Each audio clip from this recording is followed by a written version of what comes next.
Assalamualaikum warahmatullahi wabarakatuh. Selamat siang semuanya.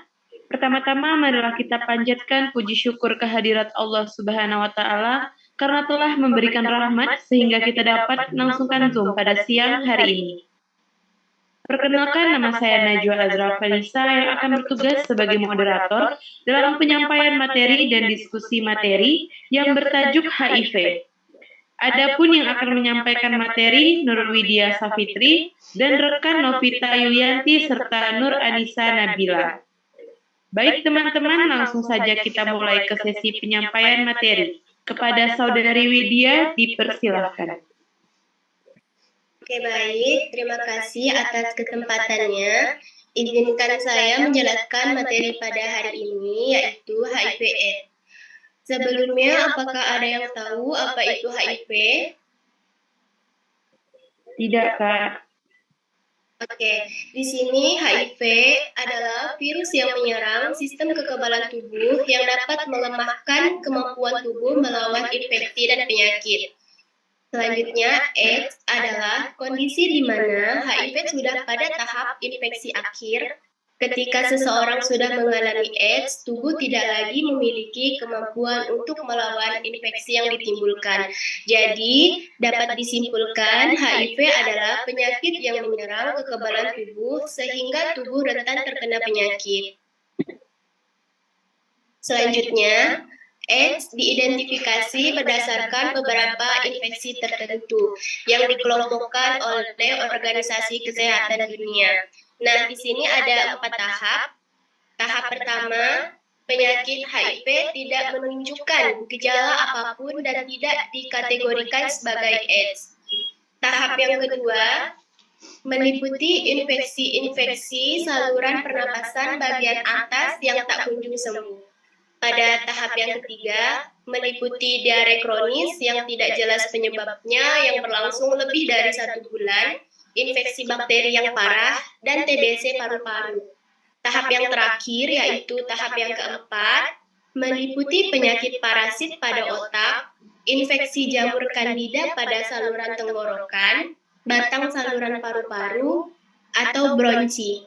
Oke, selanjutnya. Nah, lalu bagaimanakah HIV dapat ditularkan? HIV dapat ditularkan melalui berbagai cara, sebagai berikut. Yang pertama, ada penularan secara seksual. HIV dapat ditularkan melalui seks penetratif yang tidak terlindungi, atau biasa disebut dengan seks bebas. Yang kedua, ada penularan melalui pemakaian jarum suntik secara bergantian. Yang ketiga, penularan dari ibu ke anak. HIV dapat ditularkan ke anak selama masa kehamilan, pada proses persalinan dan saat menyusui. Terdapat 15-30% risiko penularan dari ibu ke anak sebelum dan sesudah kelahiran. Yang terakhir ada penularan melalui transfusi darah. Slide selanjutnya. Nah, di sini ada cara-cara untuk mencegah HIV. Yang pertama ada berpantang seks, menghindari seks bebas, tidak berganti-ganti pasangan.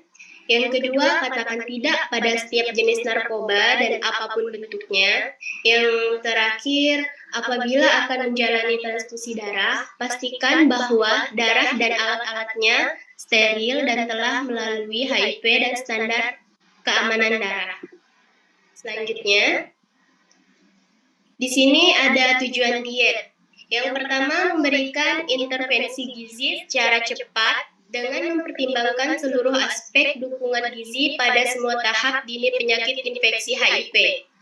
Yang kedua, mencapai dan mempertahankan berat badan secara komposisi tubuh yang diharapkan, terutama jaringan otot. Yang ketiga, memenuhi kebutuhan energi dan semua zat gizi. Dan yang terakhir, mendorong perilaku sehat. Slide selanjutnya. Nah, di sini ada syarat-syarat diet. Yang pertama, energi tinggi. Di sini energi diberikan tinggi karena pasti terjadi penurunan berat badan dan demam.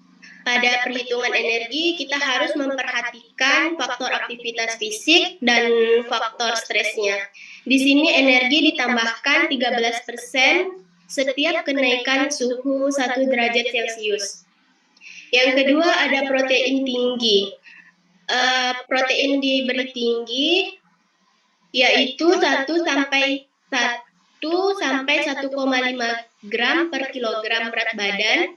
Fungsinya untuk memelihara dan menggantikan jaringan tubuh yang rusak.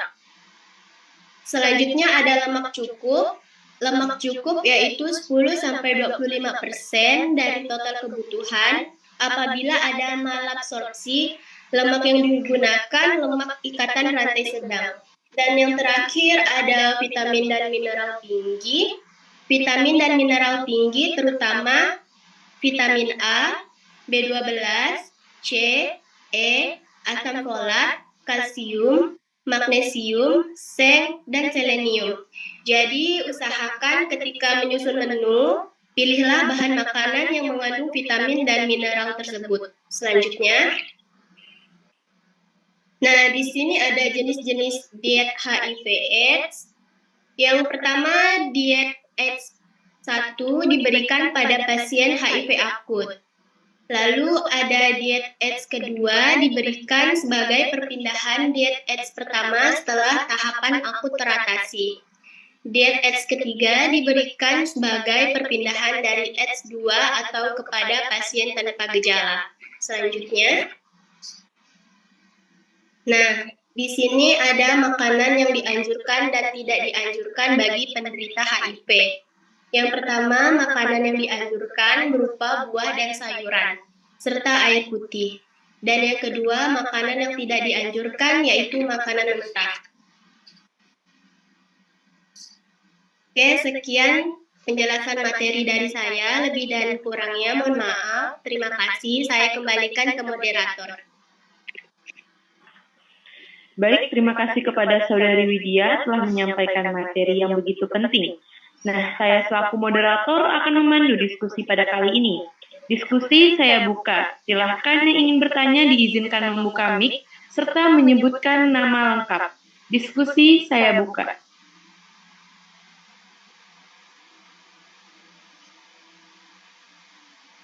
Baik, izin bertanya. Perkenalkan, nama saya Nahida Alivia. Di sini saya ingin bertanya, apakah gejala HIV pada perempuan dan laki-laki itu berbeda? Sekian, terima kasih. Baik, terima kasih untuk Nahida Alivia. Pertanyaan kami tampung. Selanjutnya, izin bertanya. Perkenalkan, nama saya Okta Victoria Rosanti Karini. Saya ingin bertanya, mengapa pada penderita HIV dikaitkan dengan pemberian diet tinggi energi dan tinggi protein? Sekian pertanyaan saya, terima kasih. Baik, terima kasih kepada Kakak Okta. Mungkin untuk rekan dari Novita dan Nur Anissa Nabila dipersilakan untuk menjawab pertanyaan. Baiklah, saya izin menjawab untuk pertanyaan dari Nahida tentang apakah gejala HIV pada perempuan dan laki-laki berbeda. Sebenarnya pada pria dan wanita itu mirip dan hampir sama. Adapun gejala pada wanita itu demam, ruam kulit, sakit tenggorokan, kelelahan, pembekakan kelenjar getah bening. Kemudian pada laki-laki itu ada demam ringan, ruam kulit, sakit kepala, sakit tenggorokan, hingga kelelahan. Jadi pada pria dan wanita itu tidak ada perbedaan sama sekali tentang HIV itu. Menurut saya seperti itu. Apakah jelas, Saudari Nahida? Baik, sudah jelas. Terima kasih.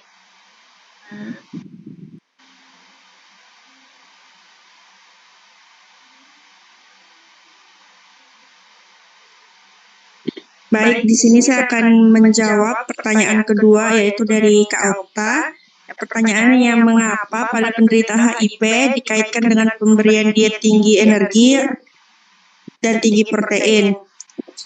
Yaitu karena pada penderita HIV seringkali mengalami hilang nafsu makan yang berdampak pada asupan energi. Selain itu, malabsorpsi usus juga sering terjadi sehingga menyebabkan hilang energi, zat gizi, kekurangan protein terkait erat dengan kekurangan energi yang disebabkan oleh asupan makanan yang buruk, malabsorpsi, dan perubahan metabolisme. Selain itu, diet tinggi protein ditunjukkan untuk meminimalisir kehilangan protein tubuh karena tidak adanya asupan makanan yang memadai sehingga lemak dan protein tubuh digunakan sebagai sumber energi.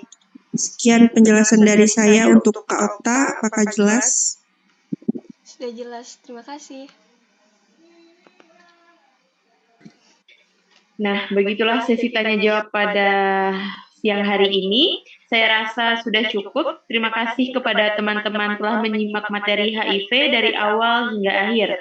Saya selaku moderator mohon maaf apabila ada kesalahan maupun kelebihan kata ataupun pengucapan. Saya Najwa pamit undur diri. Wassalamualaikum warahmatullahi wabarakatuh. Selamat siang semuanya.